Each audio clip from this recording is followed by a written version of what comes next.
ng mga buwaka ng GMA, senador at kongreso na ang mastermind ngayon at ang mafia ay si Lisa Tanas, si Bangag Jr., yung mga alipores niyang nakapalibot sa kanila, yung mga ngiwi katulad ni Abalos, de la Marbil. Yeah, and this is about cover up na sumisinghot si Bangag Jr. ng illegal na pulburon at dapat siya mawala sa kanyang pwesto. Dapat nga may mag-file na ng impeachment, although wala tayong laban sa Congress na yan. Correct. But at least mag-file ng impeachment sa buwaka ng GMS na Bangag Jr. na yan dahil siya ay bangag sa kaisipan, bangag sa kanyang mga namumutawing kasinungalingan, at bangag sa pagtrato sa inyo sa mga national disaster o natural disaster, di ba? Bangag lahat ang kanyang mga sinasabing pananalita. Yan ay impeachable grounds. Dapat nga gorgor grounds legally.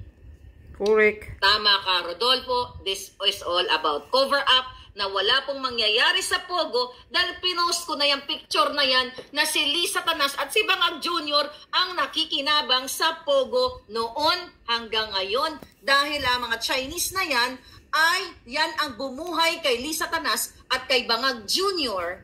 nung pandemya dahil yung mga pumasok na Pogo operators, lingid sa inyong kaalaman, ang law firm ni Lisa Tanas ang tumulong sa kanila sa mga legal aspects.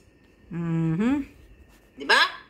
So ngayon, ano kayo? Paniwala pa rin kayo kay Kuting? Marlika, niya ko tinitest ng iyong puting ahas. Julul! Anong tinitest ng puting ahas? Hindi si Chelo yung puting ahas ko, definitely. Sabi niya, naku Marlika, nye. Sabi niya, baka mapahamak ang puting ahas mo. Well, yung iba, concern naman. Okay? Hindi naman natin. Pero yung iba po, tangin na. Kasi nagpaniwala kayo kay Marlika sa puting ahas. O, sino yung mga nagsasabi niyan? Yung mga julul.